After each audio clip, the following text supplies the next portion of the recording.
about tools for Jupyter notebooks. So I work for JetBrains and I develop PyCharm since 2010, and I lead PyCharm team. And the conferences I do talks about tooling, and that's like the area that I'm interested in. Everything related to IDEs, debugging, profiling, etc. That's why the tooling is the name of the talk. But why is Jupyter? Like, why I do talk about Jupyter? So currently, many developers do data science. The question is how many? Who of you do data science or anything related to data, machine learning or data analysis? Could you raise your hand? So like a lot. And actually, we have more, a better number. In October 2018, JetBrains, in partnership with Python Software Foundation, conducted a survey. It was a Python developer survey, and it was very huge. JetBrains prepared the questions, and Python Software Foundation was promoting the survey. JetBrains didn't promote it anyway, and then we analyzed results, and it was more than 18,000 unique responses. So it's a really huge data set. And if you're interested, there is a raw data and analysis, like here is a link. And for me, the biggest takeaway from this survey was that in the world, there is in Python community in the world, 28% is involved in scientific development, either it's data analysis or machine learning. And actually, this is a pretty new thing. Several years ago, it was very different. The landscape was different. It was only web development. Half of the community was doing web, and the rest of the community was doing like everything else. It was different small things, automation, scripting, some games, and there was no data science. And now data science is bigger than web development in Python. So data science is a very important area. And many data scientists use Jupyter Notebook as a main tool. At least it feels that way at all the conferences. You see the word Jupyter, Jupyter, Jupyter, Jupyter is everywhere. And the question is, how many data scientists use Jupyter as a main tool? Who of you use Jupyter as a main tool? A lot. And we have again a better number from the same survey. As you see, Jupyter Notebook is used as the main tool by 15% of Python developers. So it's the same amount as who uses PyCharm Professional Edition and VS Code. So that's why Jupyter. Who of you don't know what Jupyter is? So for you, and also, actually Jupyter is a cool thing, but it's based on even more cool concept. It's called literate programming. Have you heard about literate programming? Not so many, so I'll explain a bit. Like literate programming, the term was invented by Donald Knuth in 1984, and the idea is that the code is embedded in documentation. So the code follows the structure of the documentation, not on the contrary. So normal programming is like when you write a code, when you write something for the machine to execute it. So you communicate mainly with the machine. That's why first programming languages were very low. Then people realized that you're writing the code, you actually communicate not only with the machine, but also with your coworkers. And programming languages became a higher level. And also, you can now write documentation inside the code. But literate programming goes even further. So the idea is that you don't write code to communicate with the machine. You write, first of all, so there is a narrative where you embed some code to communicate with the machine. But in the first place, this is the narrative for humans. And there were a lot of attempts to implement this idea, but only Jupyter succeeded doing that well, and it became really popular. So this idea of literate programming now rules the data science world, and it took 30 years, actually.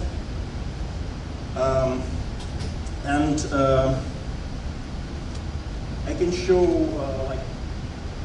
I will show how Jupyter looks. Of course, everybody knows that, but still.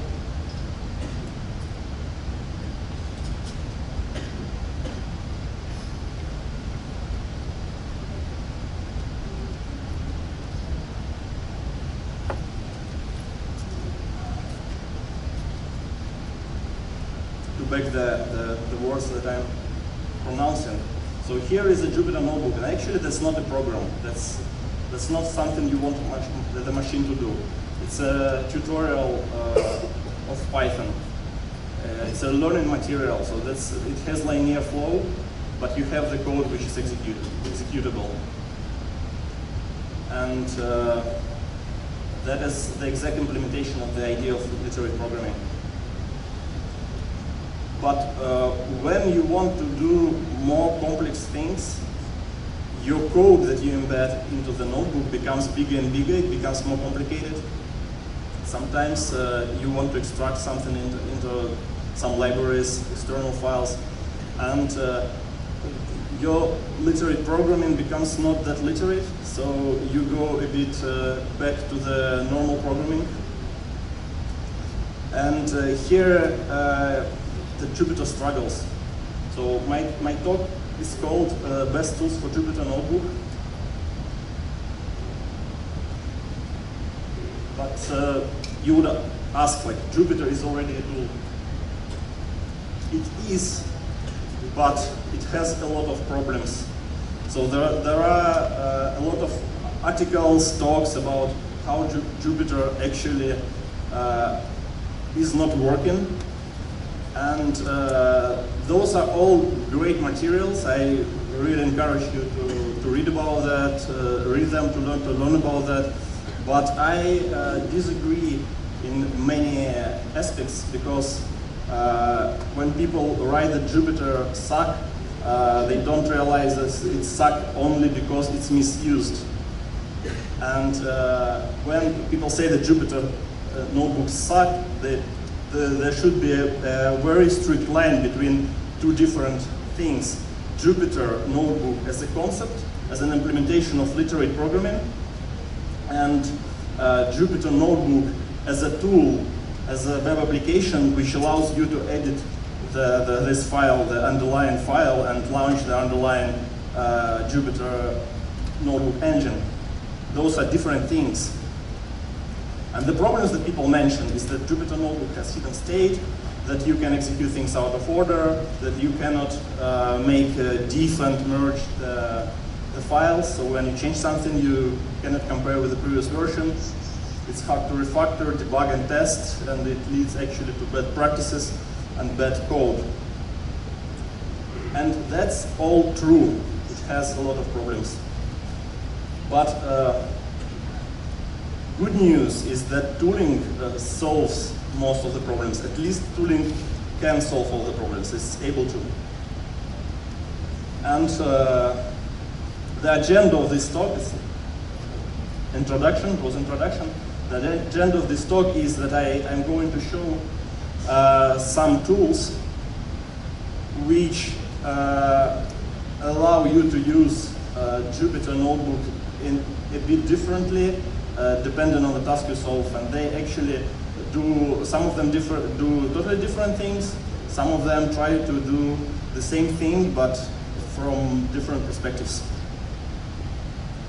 And the first thing I want to show is JupyterLab. JupyterLab is the product from the team behind the original Jupyter. It's the second version of the Jupyter UI. But what they want to try to solve there is going a step backward. Like when you use Jupyter not as a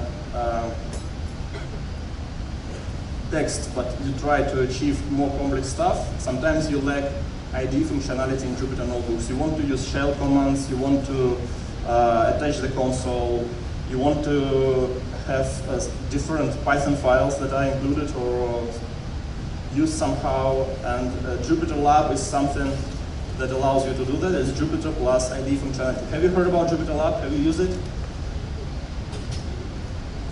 Not so many. So I will show you the tool. Actually, it's pretty much the same in terms of installing. You just install it. If you install Jupyter, the JupyterLab is already there. If you have Anaconda, it's also already there. And if you launch it like that, it's a web IDE. So you see, it's a familiar UI. It's a Jupyter notebook, but it occupies not the whole page. It is a tab, and you have different tabs, which can be Python files or any other files. And of course, you can do everything you can do with a plain Jupyter notebook. You can run your cells and do many more. What I find very cool is that you can start, for example, a console, and it will be attached to the same kernel. And after you execute, you're supposed to see the console. No, I started the console not attached to the program.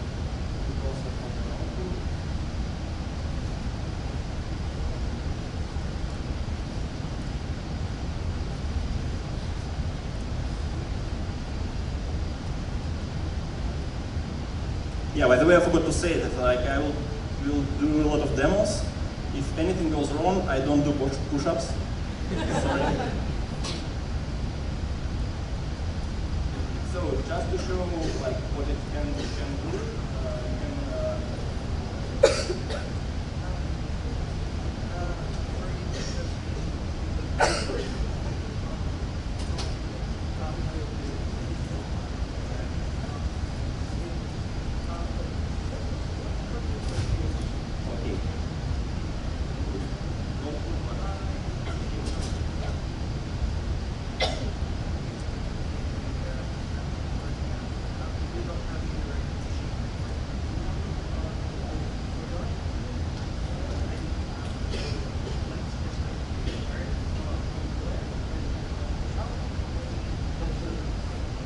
So you got the idea. I won't waste time on that. So you got the idea. So it's a Jupyter notebook with IDE functionality. It's very pluggable. It supports a lot of not only Jupyter notebook widgets, but also plugins, special plugins for JupyterLab, which allow you to visualize different file formats. But here is a small issue with it. If you are if you use this tool and you, for example, do not only data science but also you do web development sometimes, it can be not sufficient, and you may want to use a better editor, more advanced editor. For example, you want to use Visual Studio Code. And Visual Studio Code, of course, also has support for Jupyter notebooks since recently, and it looks like that. So we can open, let's close everything. So we open the same Jupyter notebook, and it shows us the pop-up where we can import it. And what Visual Studio Code does is it converts Jupyter notebook to the plain Python file. So it's plain Python file where all the code, all the cells represented as blocks of code which you can execute separately. Did you know that? Who knew that? Okay, nobody knew that. That's cool. I'm very happy. At least you learned something new. And this allows you to work with Jupyter notebook the same way as you used to.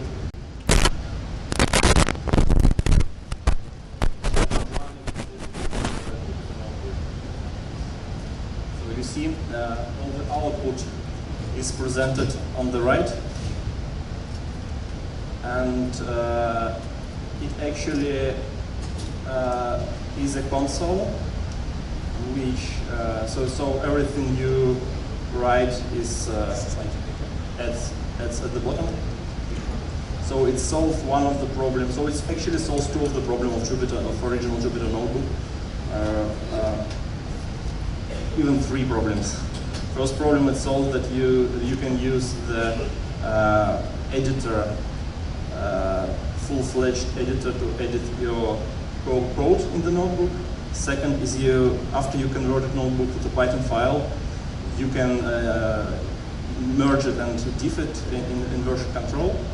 And the third one, it manages this chaotic state. Sometimes when you execute things out of order and you don't know when what was executed, this representation helps you, because here everything is executed sequentially, so you see what was executed when.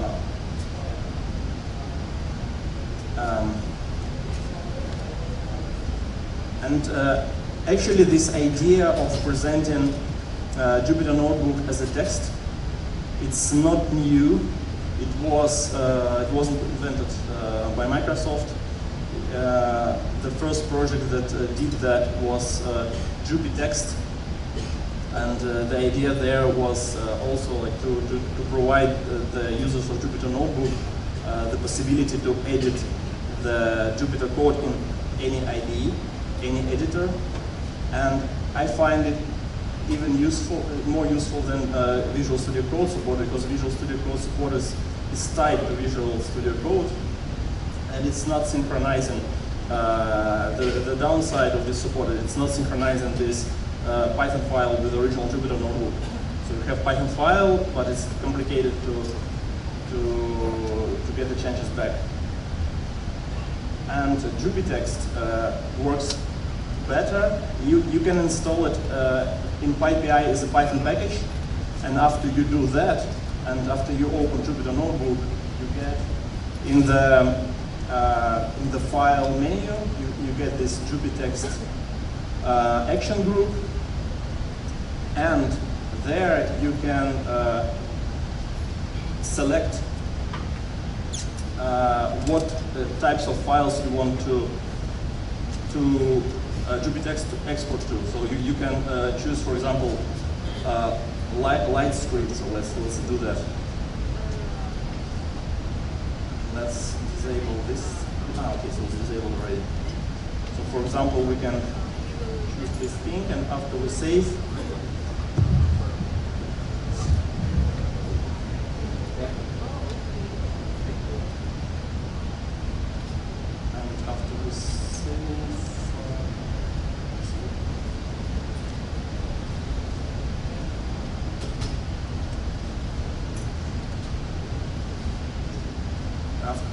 we save, there is a file which has the same name like this. The notebook was intro Python IDE, and after we enable JupyText, we have Python files, pure Python file with the same code, and we can change it. For example, like we can write here 10, and let's go back to the Jupyter Notebook, and here, like, we have 5 plus 5, and after we reload it, we have 5 plus 10. So, like, it's synchronized back and forth. It's very convenient, so you can edit this Python file with your favorite text editor, and it synchronizes on save and reload. It synchronizes the changes. And also, if you change this back again on save, it will, I guess, it will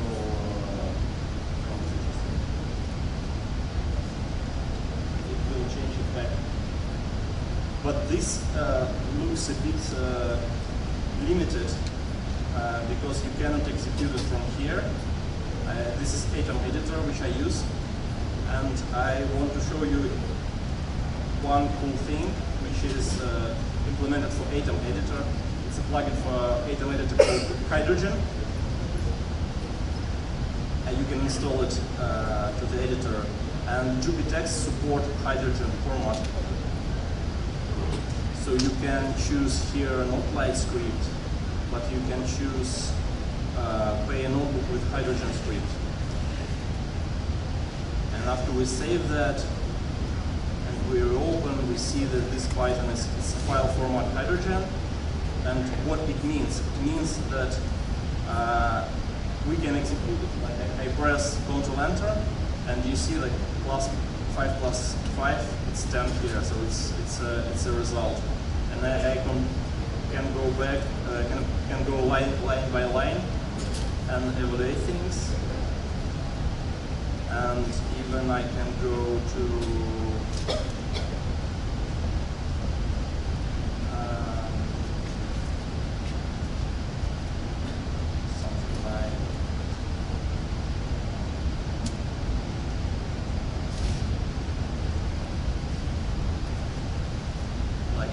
brings the vectors and also it embeds plots right in the editor. So you then don't have this console on the right. You have everything, all the results you have aligned in the editor. And when you edit them, they synchronize back to the Jupyter notebook. So you can use Jupyter notebook, for example, to publish the data, and you can use this file, which is mirrored to work with it conveniently in the Atom editor, which is cool.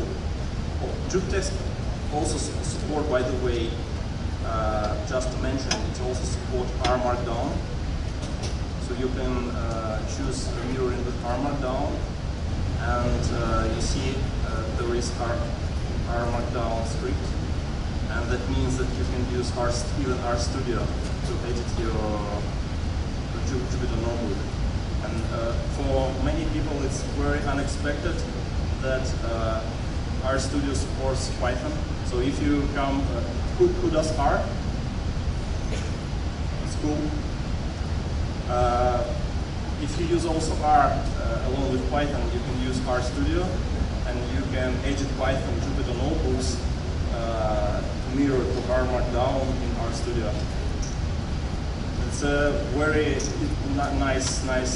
So it's possible to set up a very convenient workflow actually, and it's not very obvious. Anybody knew that you can do? I'm happy. So I showed a bunch of tools, and actually, like, of course, we work on PyCharm. Of course, we do in PyCharm. We also do something for Jupyter, and we have the new support for Jupyter notebooks, which was published quite recently. Actually, on this week, we published it in the EP of the next version, and we tried to do the workflow a bit similar to VS Code, but also to make it better, and I will show you how it looks. So with PyCharm, you can open the Jupyter notebook, and it is automatically converted to Python file as it is done in Jupyter notebook. But what you have here is you have the representation, the render of the Jupyter notebook at the right. So it's not the console as in Visual Studio Code, but it's the real Jupyter notebook, and the scrolling is synchronized between the two representations. So when you select the cells at the right, you see the code representation at the left. Also, it's not the one-way import or export as it's done in Visual Studio Code. It's real-time synchronization. So every time you change this code representation at the left, it's not some Python file which is changed. Like look at the Visual Studio Code, you have untitled one, some Python file which you need to save separately, and then re-export to Jupyter Notebook, and here you edit original Jupyter Notebook represented as a Python file, so it's like a mirror, a view, and you can do pretty much the same here. You can evaluate things, but what you can do also, which is actually possible, but very hard to achieve in the original Jupyter Notebook, is debugging. So in PyCharm you can not only run stuff, but also you can debug. For example, you can place breakpoint, and then you can stop here. The execution will be suspended. You stop here, and here you can see the state. You can step over the lines, and it solves. At least we think so. It solves the problem with the state of Jupyter Notebook. So you can always inspect what's going on with cells. So it's not a surprise for you that the variable has different value. You can see which value it has, and it's very easy to set up. You don't need to set up anything. It works out of the box. You just install PyCharm, and you open the Jupyter Notebook, and it works like that. There are some more problems that I mentioned in the beginning, and I didn't show you how they're solved. One of the problems is how you use Jupyter Notebook with version control. We plan to solve it in PyCharm. We plan to make this feature to PyCharm to be able to see the difference between files, but currently it's not available. It's in our roadmap. Currently it's not available. But there is a tool which is open source which can do that, and I will show you the tool called nptime. So it's an open source tool to make different merge of Jupyter Notebooks. And let's see how it works. We will copy the Jupyter Notebook, and we will make some change. Let me take it out now this time around.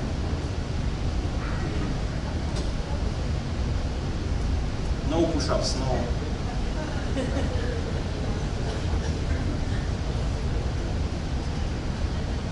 Okay.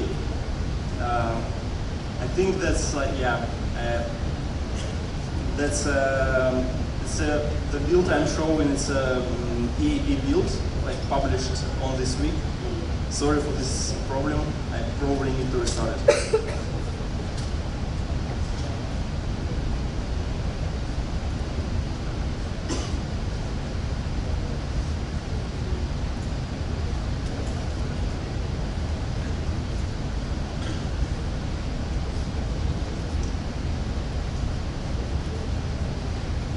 Is it Java?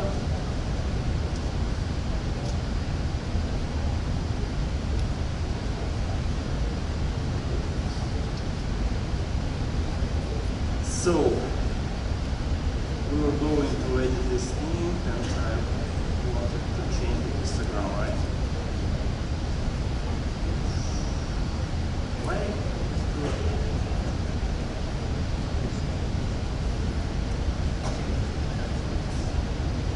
Right.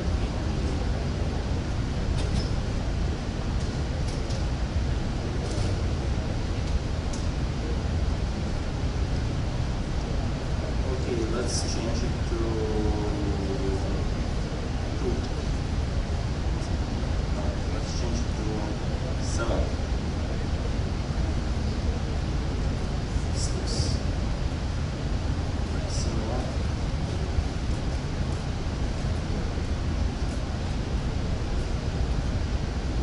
Okay, we made some. Let's try something more. Some more changes. Let's try to make this guy. Oh, now it's different.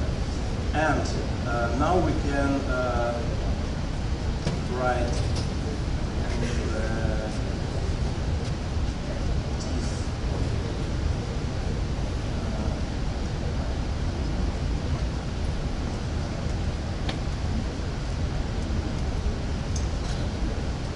you see in the terminal, there is a div in pretty nice representation, which is much better than default div, because default div will be shown. PyNB file is a JSON file, so when you change something, there is a lot of changes in the huge JSON file. It's impossible to track what changed.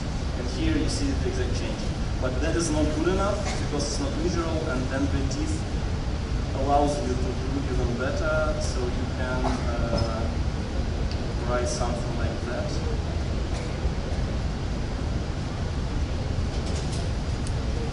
And it shows you here all the changes you made. And it shows you even the output you changed. And I find it quite awesome.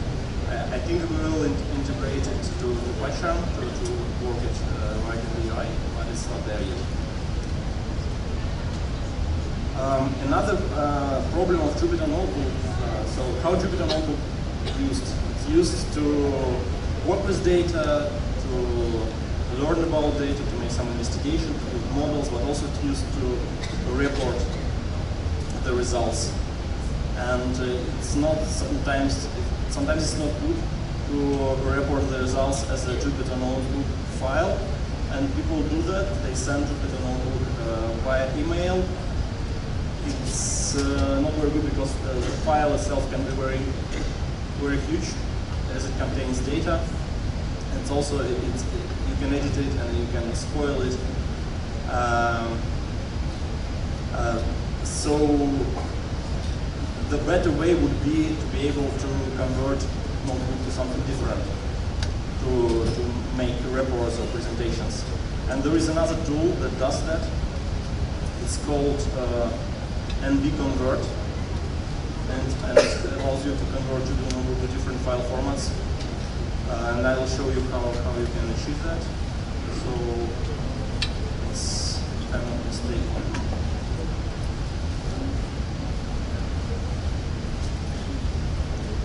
Works like that.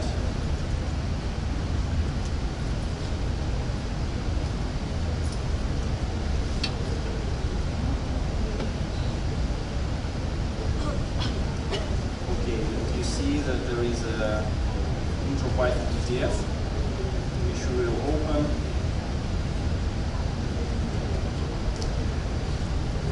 And now we have our Jupyter Notebook as a nice PDF file, which we can send.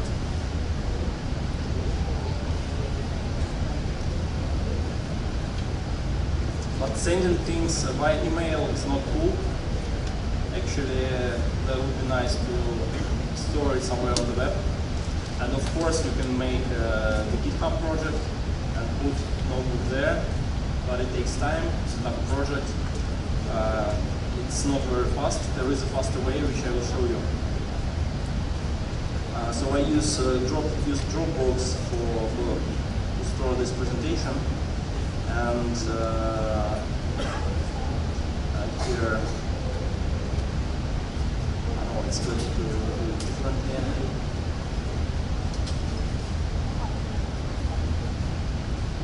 This one. So I just copied the link, and there is a project that allows me to share Jupyter Notebooks on the web. It's called NB-Viewer. It's also part of the Jupyter Notebook project, and it uses NB-convert, which I showed you before under the group, but it's hosted version on Jupyter.org. So what I do is I post here the Dropbox link to my Jupyter Notebook file, and I have it rendered on the web, and I can send this link to somebody to show my work. And also what I can do is a lot of stuff here. Like you can convert it to, for example, this is deck.js presentation. So I can make a presentation out of it and to make a talk or to make a lecture. So I think I don't have much time, and that concludes the talk. The main idea of the talk is there are a lot of tools out there that help you to solve your daily tasks, to improve your workflows, to make you more efficient. And I want to encourage everybody to learn about those tools and not to blame the technology or the concept just because it doesn't work in some context, but to find out the proper way to work with this technology. Thank you very much. Thank you very much, Dmitry.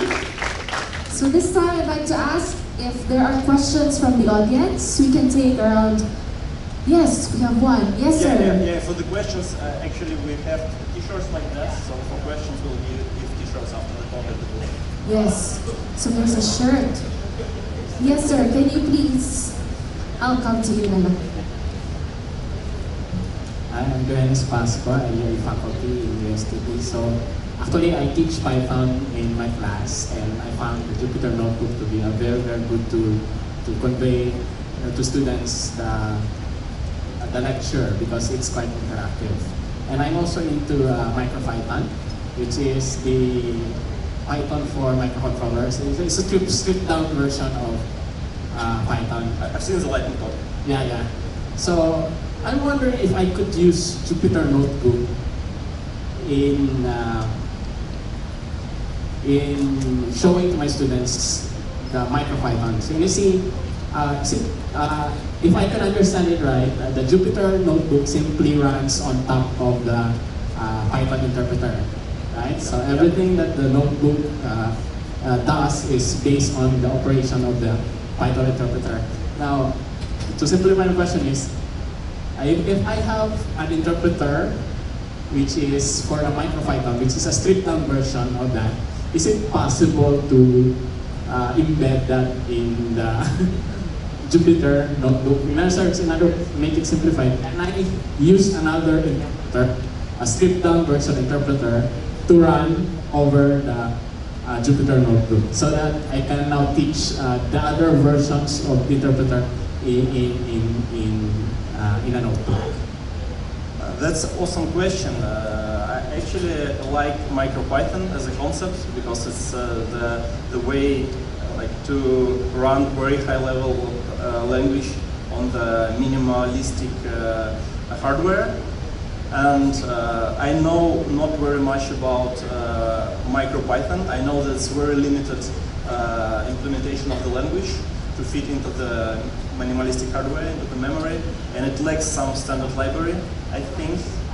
Yes, and I actually don't know, we should check that, but I doubt it's possible to run Jupyter on the MicroPython because Jupyter itself, the kernel, requires a lot of dependencies.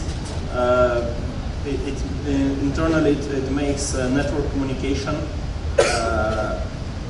between the kernel and the interface, and I don't think that will work, the socket connections and stuff. I think it's lacking in the MicroPython. But it's a good question, I will check that. You definitely get the t-shirt. Thank you very much. Thank you. Do we have other? Yes, we have one.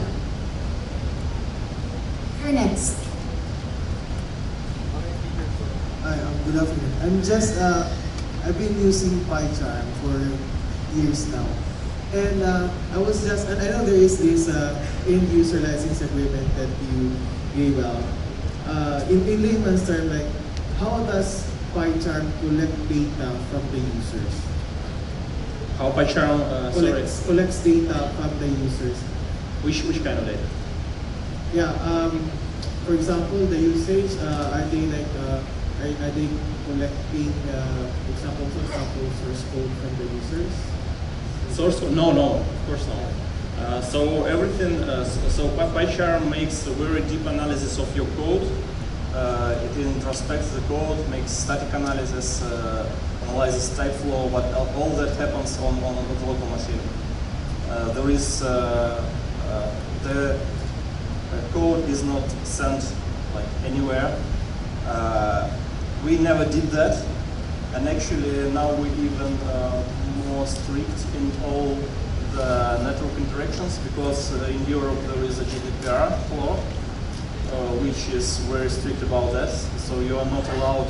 For example, what we did before, we collected statistics only if you make the consent And the code was never sent, but what we did before, we could send the types of files in the project, just to type to analyze which kind of files you edit. But now we cannot send the types of files. We need to compare it with the preset. So we cannot send arbitrary values. So we don't do that. There are some projects that do that. For example, I don't know whether Microsoft does that with the IntelliCode. It's not possible to find out, but I know about a project called Kite. It's AI Copilot for Python, something like that. And they send your code to the server and analyze it with some AI models. I don't know what kind of AI models, like statements. There is AI model already, so they do that on server and then send the result back. Well, we don't do that. Okay, thank you very much.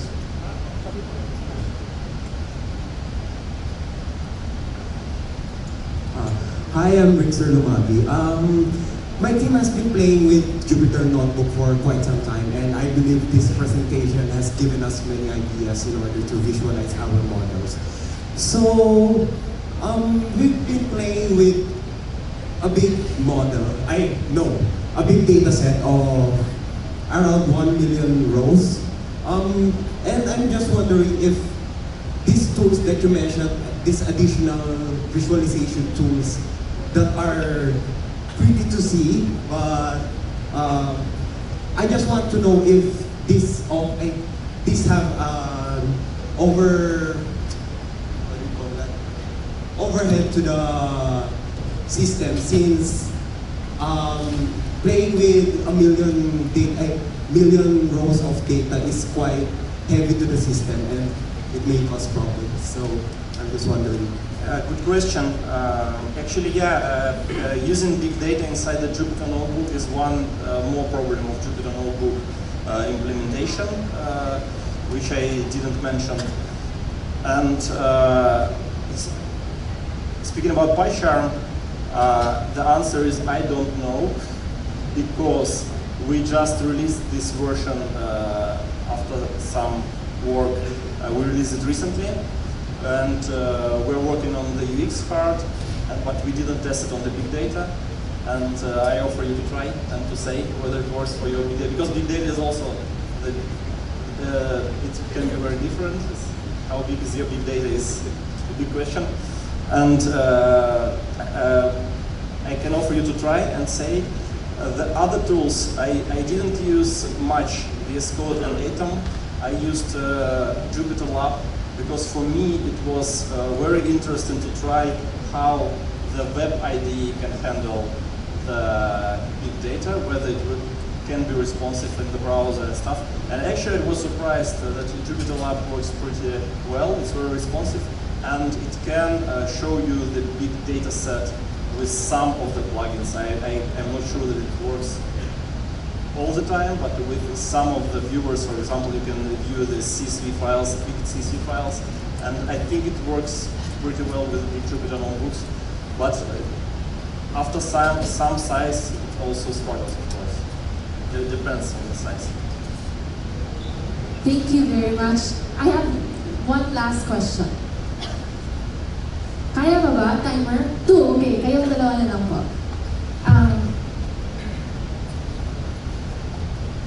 You still have more t-shirts after Sorry.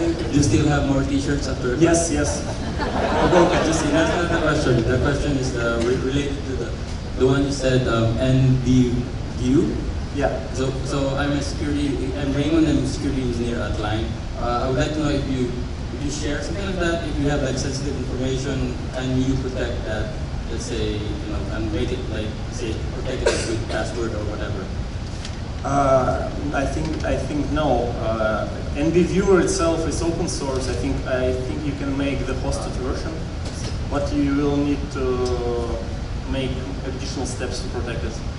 I see that. Thank you very much. Maybe we will solve in the future. We'll solve this problem. We're working on that, but not yet. Okay, thank you. Hello, sir.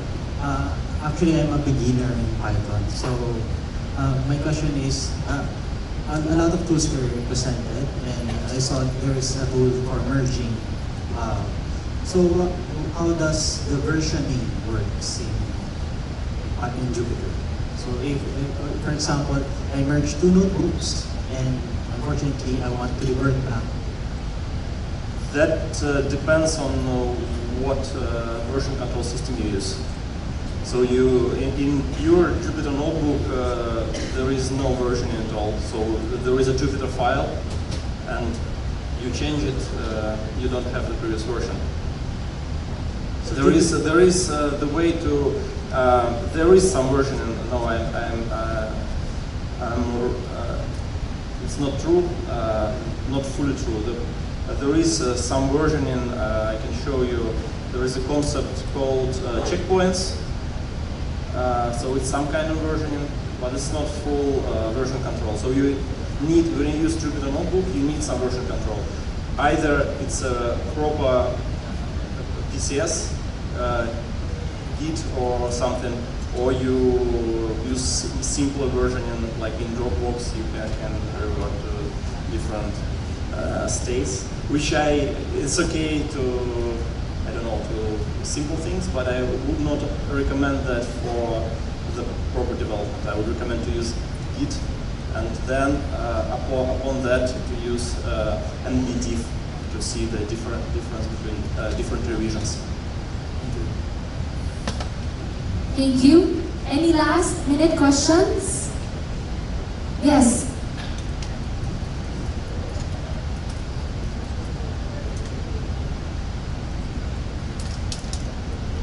So, hello, my name is Doni from Indonesia. So, I have two questions. The first one is, have you tried like another IDE that mimics RStudio? So, I could say Rodeo. It's Python IDE for data analysis, but it's mimic RStudio. And the second one, what we will see in the future of PyCharm to support data analysis or data science in PyCharm. Good question. There is already in PyCharm the thing called scientific mode. In PyCharm Professional Edition, you can enable scientific mode, and it switches to something similar to MATLAB or RStudio, which allows you to have better, not better, but workflow more suitable for data science. And we are currently working to improve that. So in PyCharm, you will have that at some point. And we are working hard on data science features now, because there is a big demand for that, of course. Thank you very much. Everybody who asked a t-shirt, please come to our booth, and ask a question, please come to our booth and get a t-shirt. Thank you very much. Thank you very much, Dmitry. Thank you very much to all who asked questions.